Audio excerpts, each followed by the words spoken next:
네, 제가 오늘 소개드릴 연구는 하이로봇이라는 연구입니다. 제가 지난번 세미나에서 발표드렸던 파이제로라는 연구가 있었는데요. 그 연구를 발표했던 피지컬 인텔리전스라는 스타트업에서 후속 연구로 발표한 연구이고, 이 스타트업의 경우에는 그 비전 랭귀지 액션 모델을 중점으로 연구를 진행을 하고 있고, 그 분야의 대가들인 세르게이 레빈 교수님과 최시 핀 교수님도 참여를 하고 있는 스타트업입니다. 그래서 이 스타트업의 어떤 연구를 하는지 그 행보를 저희가 보면 이 비전 랭귀지 액션 모델이라고 하는 분야를 선도하는 그런 분들은 어떠한 인사이트를 가지고 이 분야를 연구를 하는지를 저희도 배워볼 수 있을 것 같아서 소개드리게 되었습니다. 논문의 소개는 다음과 같이 진행을 하겠습니다. 네, 아까 말씀드린 피지컬 인텔리전스라는 스타트업에 대해서 조금만 더 말씀을 드리면 이 스타트업은 로봇이 인간이 있는 그런 리얼 월드에 들어와서 같이 어떤 상호작용을 하며 생활을 하기 위해서 그 로봇 지능이라고 하는 게 어떠한 특성을 가져야 하는지에 대한 것들을 이제 중점으로 해서 연구를 진행을 하고 있습니다. 그래서 지난번에 제가 발표드렸던 파이제로라고 하는 연구에서는 그 로봇 지능이 추구해야 하는 특성 중에 하나로 versatility라고 하는 특성을 정의를 내렸었는데요. 이 versatility라고 하는 건 한국말로 하면 다재다능함이라는 겁니다. 그래서 쉽게 얘기를 하면 어느 한 로봇이 어, 가사 로봇이라고 해볼게요. 이 가사 로봇이 설거지도 할 수 있어야 되고, 그리고 세탁기나 건조기도 돌릴 수 있어야 되고, 그렇게 나온 세탁물을 정리할 줄도 알아야 되고, 그리고 청소기도 돌릴 줄 알아야 된다. 이렇게 그 로봇 하나가 마치 사람처럼 다재다능해야 한다라는 겁니다.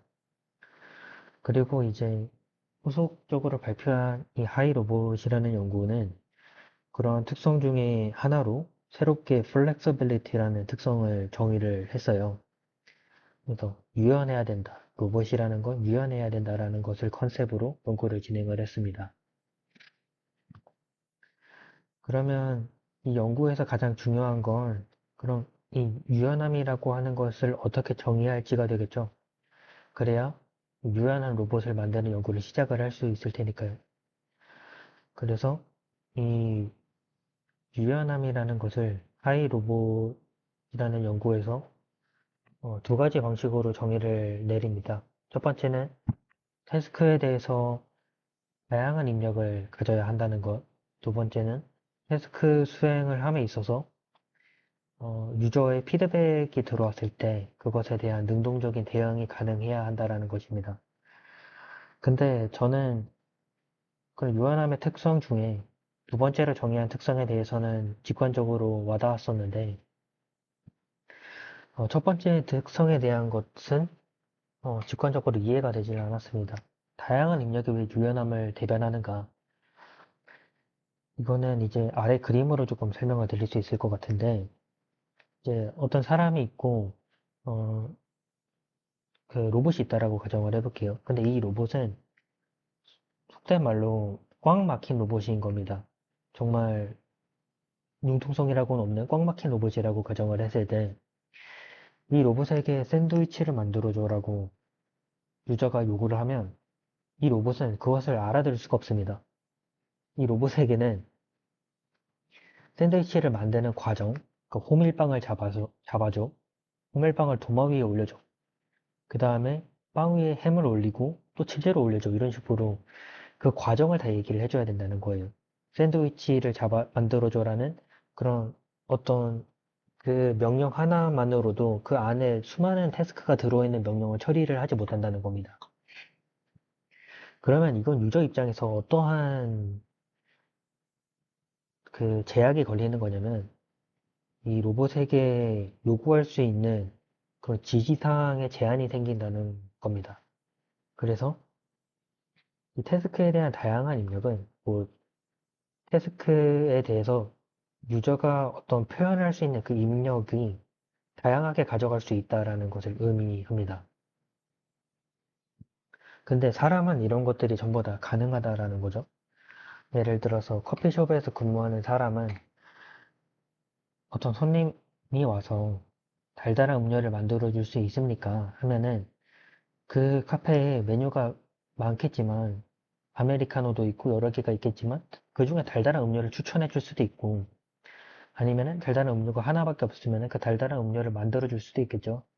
근데 그리고 예를 들어서 라떼를 만드는 중에 라떼 레시피의 마지막에 휘핑크림이 올라가는데 원래 레시피대로 완성을 하려고 하는 중에 손님이 휘핑크림은 빼줄 수 있나요? 라고 요구를 하면은 그것에 맞춰서 능동적으로 또 레시피를 수정해서 휘핑크림을 빼고 제공할 수 있는 그러한 유연함이 있다라는 겁니다. 근데 현재의 로봇은 그런 것들이 불가능하다라는 거죠.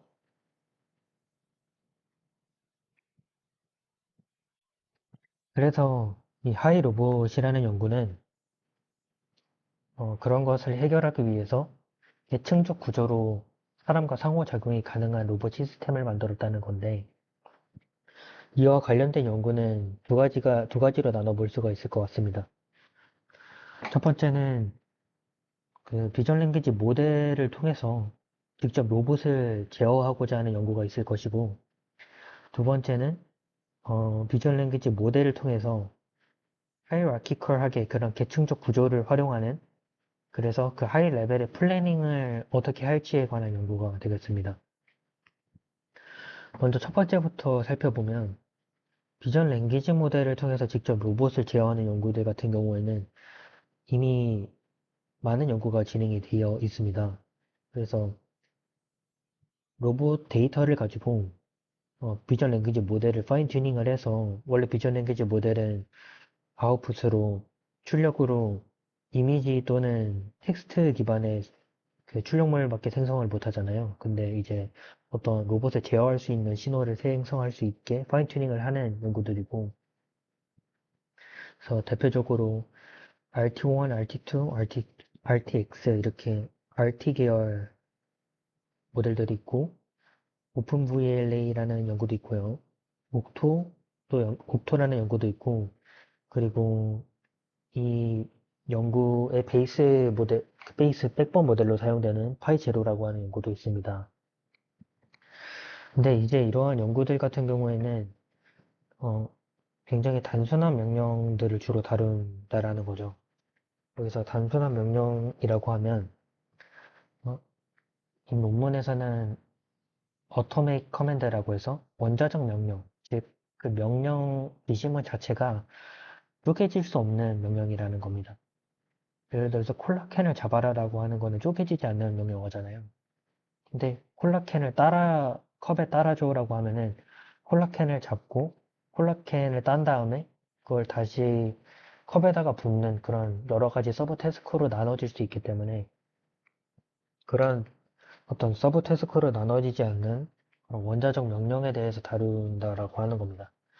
근데 이 연구의 백본으로 활용되는 파이제로라는 연구 같은 경우에는 제가 결과를 하나 가져와 봤는데 여기서 수행하는 태스크 같은 경우에는 뭐 셔츠 접기나 아니면은 그로서리 백인 같이 그 명령 자체가 정말 다양한 서브 태스크로 쪼개질 수 있는 태스크에 대해서도 연구를 수행한 적이 있는 그런 연구입니다. 그리고 두 번째로 VLM을 통해서 하이 레벨의 플래닝을 하는 연구가 있는데요. 이 첫 빌라라고 하는 연구가 그 연구가 되겠습니다. 근데 제가 이 코파라고 하는 연구를 가져온 이유는 이 두 연구가 상하이 교통대학교에서 나온 같은 연구실에서 나온 연구인데 이 빌라를 통해서 하이 레벨 플래닝을 하고 그 다음에 이 코파를 통해서 로우 레벨의 컨트롤을 할 수 있게 만듦으로써 그 두 개를 융합한 프레임워크를 제시를 했습니다. 그래서 어떻게 보면 지금 하이 로봇과 프레임워크 자체는 정말 유사한 연구들이고요. 하지만 이 연구 같은 경우에는 하이로봇처럼 그 유저와 실시간 언어로 상호작용을 하지 못한다라는 그런 한계가 있습니다. 그래서 이제 하이로봇이라는 그 전체적인 구조를 한번 살펴볼 건데요. 하이로봇은 아까 말씀드렸듯이 계층적 구조를 가집니다. 하이레벨 폴리시 부분에서 그 유저의 기기와 그리고 현재 스테이트 오브저베이션에 해당하는 이미지가 입력이 되면은 그 해당 스테이트에서 유저의 어떤 지시사항을 수행하기 위해서 어떠한 쪼개지지 않는 원자적 명령을 수행할 수 있는지 그것을 로우 레벨 랭귀지 커맨드라고 하는데 그 로우 레벨 랭귀지 커맨드를 출력을 하고요. 그 다음에 로우 레벨 폴리시에서는 그 하이 레벨 폴리시에서 출력했던 로우 레벨 랭귀지 커맨드와 그리고 현재 스테이트 오브저베이션의 이미지들 그리고 로봇의 스테이트인 조인트 값까지 입력으로 받아서 그 로우 레벨 랭귀지 커맨드를 수행함에 있어서 가장 적절한 액션이 무엇인지를 출력을 해주는 모델입니다. 그래서 이렇게 두 층의 계층적 구조로 되어 있고요. 이제 좀 예시를 보면서 말씀을 드리면 하이 레벨 폴리시에서 유저의 입력으로 햄치즈 샌드위치를 만들어 달라는 입력이 들어왔다라고 가정을 하면 하이레벨 폴리시에서는 그 햄치즈 샌드위치를 만들기 위한 가장 첫 번째 단계인 호밀빵을 잡아라 라고 하는 그런 그 원자적 명령이 로우 레벨 랭귀지 커맨드로 출력이 됩니다. 그럼 이 로우 레벨 랭귀지 커맨드는 로우 레벨 폴리시로 입력이 되어서 그 호밀빵을 잡기 위한 적절한 로봇 액션을 출력을 하게 되는 거죠. 그래서 이 하이 레벨 폴리시 같은 경우에는 팔리제마 3 빌리언 모델을 사용을 했고 그 다음에 로우 레벨 폴리시 같은 경우에는 파이제로 비전 랭귀지 액션 모델을 사용을 했습니다. 그리고 추가적으로 이 그 하이 레벨 폴리시에서는 인터젝션이라고 해서 유저의 어떤 개입을 허용을 하는데요. 그래서 햄치즈 샌드위치를 만드는 중에 햄치즈만 들어가는 레시피에서 유저가 뭐 이런 식으로 피클이나 토마토도 넣어줘 이런 식으로 인터젝션을 넣게 되면 그때 이제 레시피를 수정을 해서 로우 레벨 랭귀지 커맨드에서 햄치즈를 넣고 바로 빵을 덮어야 되는 것이 아닌 햄치즈를 넣은 다음에 피클이나 토마토를 다시 그 위에다가 쌓는 과정을 추가하는 그런 어떤 능동적인 대응이 가능한 모델이 되겠습니다. 근데 이제 그 하이레벨 폴리시를 학습을 시키지 않고 그냥 프리트레인된 모델로 그대로 진행을 하게 되면 이 작업들을 수행을 할 수 없다라는 겁니다. 그래서 저자들은 이 하이레벨 폴리시 학습을 위한 데이터를 모으게 되는데요. 이 로봇 데이터를 모으는 환경과 태스크는 세 가지로 구성이 되어 있습니다. 첫 번째는 테이블 치우기와 두 번째는 샌드위치 만들기, 세 번째는 그로서리에서 쇼핑하기. 이렇게 세 가지의 태스크가 있고 각각의 태스크에서 여러 가지 유저 인풋을 가정을 하고 거기서 여러 가지 상황을 가정을 해서 어, 직접 사람의 텔레 오퍼레이션으로 그 작업을 수행을 하는 데몬스트레이션 데이터를 모으게 되고요. 그리고 이 데몬스트레이션 데이터는 이를테면 샌드위치를 만들기라는 어떤 큰 태스크이다 보니까 그 안에 정말 많은 서브 태스크들이 있는데 그 서브 태스크별로 그 데몬스트레이션 데이터를 세그멘테이션을 하고 거기다가 이제 사람이 직접 그 서브 태스크가 어떠한 스킬을 하고 있는 건지 그 스킬에 대한 레이블링을 직접 어노테이션을 합니다. 그래서 만들어진 데몬스트레이션 데이터와 스킬 어노테이션 쌍을 가지고 이제 데이터를 만들어주는 비전 랭귀지 모델한테 입력으로 넣어주게 되면은 이 비전 랭귀지 모델은 그 데몬스트레이션 영상과 그리고 그 스킬을 하는 그 스킬 어노테이션을 통해서 유저가 어떠한 명령을 했을 것 같은지, 그리고 로봇은 그 상황에서 어떠한 대답을 했을 것 같은지를 출력을 해주는 겁니다. 그래서 예시로 보면, 그래서 이제 이 데이터를 생성하는 비전 랭귀지 모델에 그러면 프롬프트로 어떤 프롬프트를 넣어주느냐라고 하면 이런 식인 겁니다. 그래서 이미지, 그 데몬스트레이션 데이터 이미지들과 스킬 어노테이션이 들어감과 동시에 비전 랭귀지 모델이 어떠한 명령을 수행해야 되는지가 오른쪽에 스크립트로 들어가는데 지금 수행하고 있는 전반적인 태스크가 어떤 태스크였는지 그런 태스크 디스크립션에 대한 얘기가 들어가고 그리고 현재 보여지는 이미지 같은 경우에는 그 스킬을 수행을 할 때의 그 단일 시간대에 여러 시점에 여러 시점에서 본 이미지들이 들어가기 때문에 그 이미지만을 가지고는 어떠한 로봇이 어떤 상황에 처해 있는지를 정확하게 파악할 수가 없습니다. 그래서 그 로봇이 현재 놓여 있는 상황에 대한 시츄에이션 디스크립션도 같이 들어가고요. 그 다음에 어떠한 출력을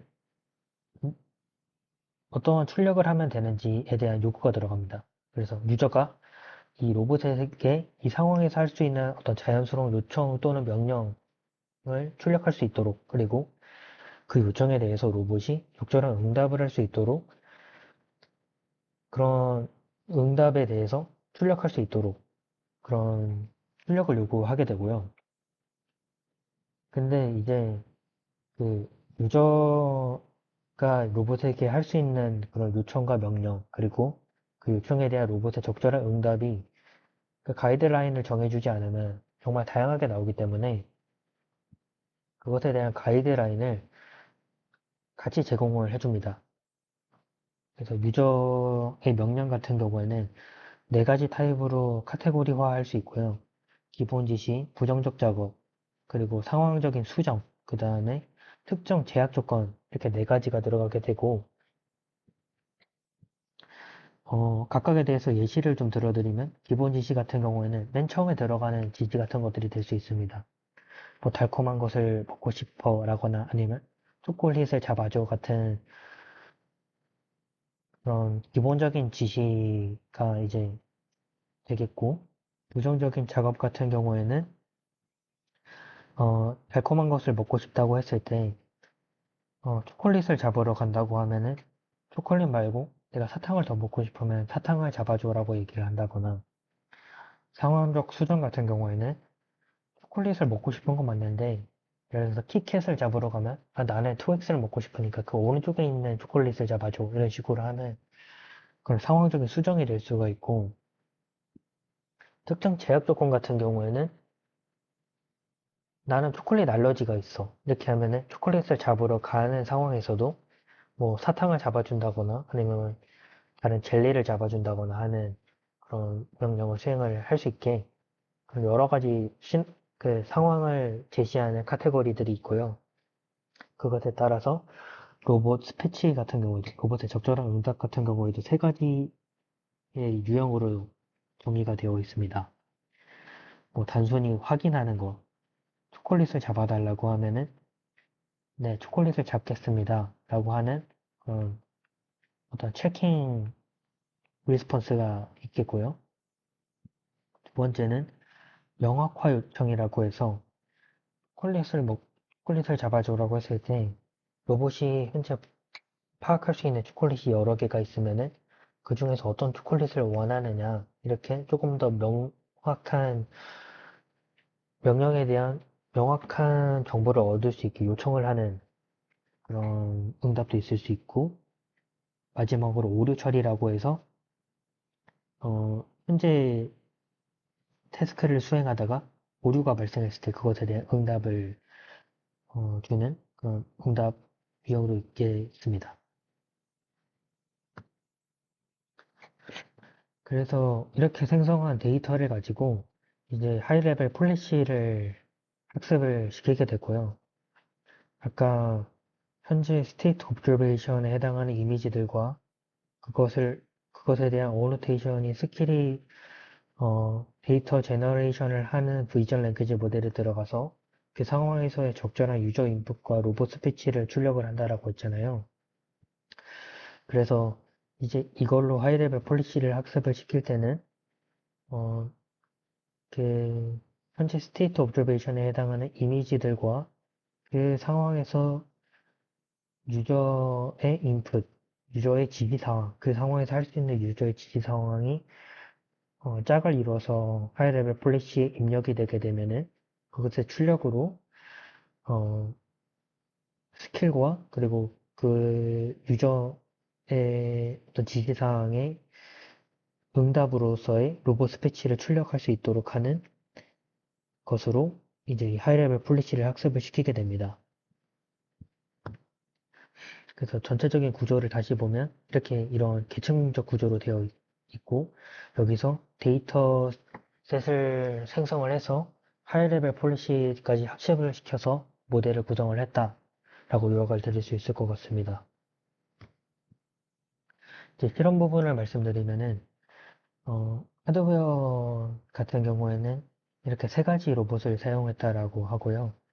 첫 번째 로봇이 유니버설 로봇의 UR5E라고 하는 모델이고 두 번째 로봇이 바이매뉴얼 ARX라고 하는 그 로봇입니다. 그리고 세 번째 로봇이 모바일 ARX라고 해서 그 바이매뉴얼 ARX를 모바일 플랫폼 위에 올린 것이 되겠습니다.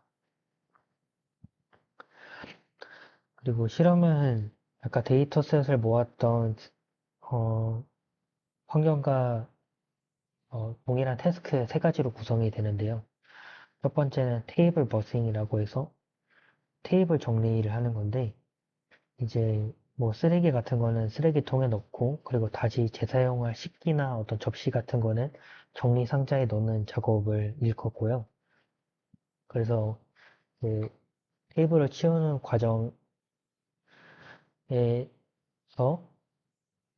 이제 여러 가지 유저 인풋과 그리고 유저의 인터랙션 같은 것들이 들어갔을 때 로봇이 정말 적절히 대응할 수 있는지 같은 것들을 확인을 하게 되고 두 번째로 샌드위치 메이킹이라고 해서 로봇에게 샌드위치 재료로 최대 6가지의 재료가 제공이 되는데 그 재료를 가지고 그 사용자가 요구하는 어떤 샌드위치를 만들어주는 태스크가 되겠습니다. 이때도 마찬가지로 샌드위치를 만드는 과정에서 유저가 그러니까 사용자가 어떤 적절한 인터랙션을 가져갈 수가 있고 그것에 대해서 대응을 할 수 있고 그걸 대응하면서도 최종적으로 태스크까지도 잘 수행할 수 있는지를 보는 것이고 마지막으로 그로서리 쇼핑 같은 경우에는 식료품 선반을 여러 가지의 어떤 식료품들을 놓고 세팅을 해놓고 거기서 이제 어떤 그 사용자가 요청한 품목 조합에 따라서 그 품목을 골라서 바구니에 담은 다음에 그거를 이제 근처 테이블에 갖다 놓는 거 그런 태스크가 되겠습니다. 이제 데모 비디오를 같이 보시면 이제 이건 햄치즈 샌드위치를 만드는 태스크인데 그래서 호밀빵 그러니까 빵을 먼저 잡고 그 다음에 이제 치즈를 올려놓고 그 다음에 이제 햄을 올려놓습니다. 근데 이제 이게 햄치즈 샌드위치다 보니까 원래 햄과 치즈만 들어가는 건데 여기다가 이제 피클을 더 넣어달라고 이렇게 사람이 요청을 하게 되면은 거기다가 이제 피클을 더 추가해서 샌드위치를 완성을 하는 영상입니다.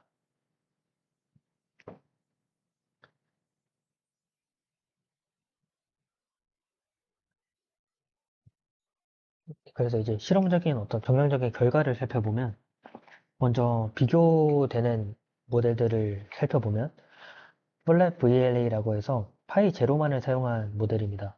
아까 말씀드렸듯이 파이 제로 같은 경우에는 다른 비전 랭귀지 액션 모델과는 다르게 조금 더 복잡한 어, 인풋에 대해서도 그 작업을 수행이 가능했잖아요. 뭐 그 옷 계기라거나 아니면은 거기서도 그로서리 쇼핑 같은 것들을 했으니까 그래서 이 플랫 V 파이 제로만을 사용을 해서도 일단 이렇게 복잡한 언어 지시에 대해서도 수행을 할 수가 있어서 플랫 VLA가 이제 하나가 있겠고, 두 번째는 GPT-4o 하이 레벨이라고 하는 모델인데, 이건 이제 하이 로봇이 기층적 구조로 되어 있었는데, 그 하이 레벨 폴리시 부분을 GPT-4o 하이 레벨을 사용을 해서 GPT-4o로 하이 레벨 폴리시를 구성한 모델이 되겠습니다.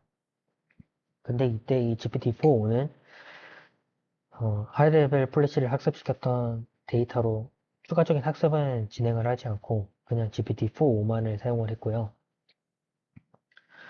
성능 지표로는 Instruction Accuracy라고 해서 하이 레벨 폴리시를 얼만큼 잘 수행을 했는지에 대한 성능 지표고, 태스크 프로그레스는 그 전체적인 태스크를 얼만큼 잘 수행했는지에 대한 성능 지표가 되겠습니다. 그래서 비교를 해봤을 때 초록색 그 막대가 하이 로봇이 되겠는데요. 모든 태스크에 대해서 가장 좋은 성능을 보여주고 있고, 평균적으로도 더 좋은 성능을 보여주고 있다라고 얘기를 하고 있습니다.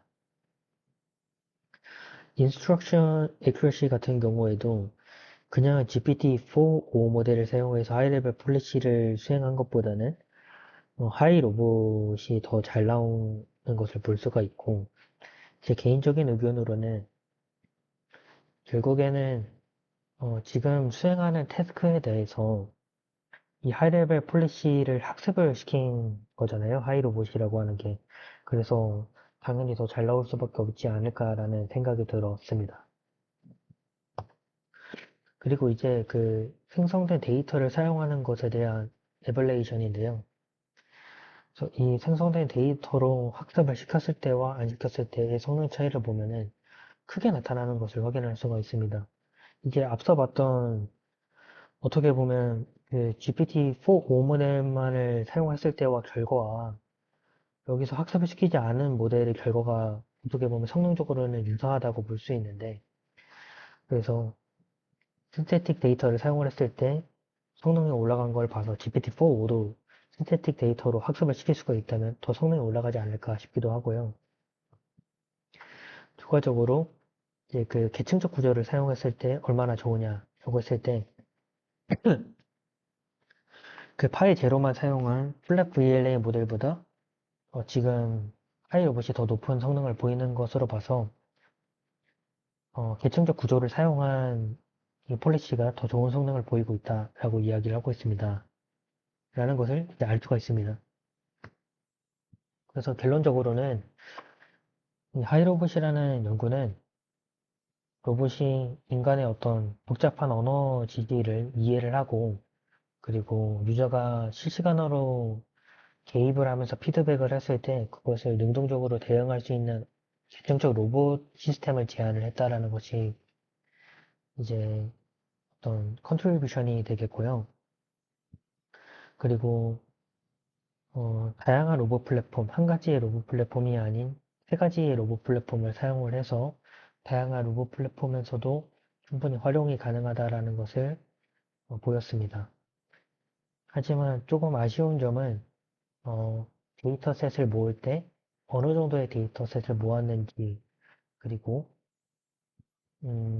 학습을 시킬 때 결국엔 세 가지의 태스크에 대해서 데이터를 모으고 학습을 시켰는데 그러면은 학습을 시키지 않고 다른 여러 가지 태스크를 더 정의를 해서 그 태스크에 대해서도 원신 태스크에 대해서도 수행하는 모습을 보여줬더라면 이 계층적 구조에 대한 어, 장점이 더 잘 드러나지 않았을까 싶습니다. 이번 발표는 여기서 마치도록 하겠습니다. 감사합니다.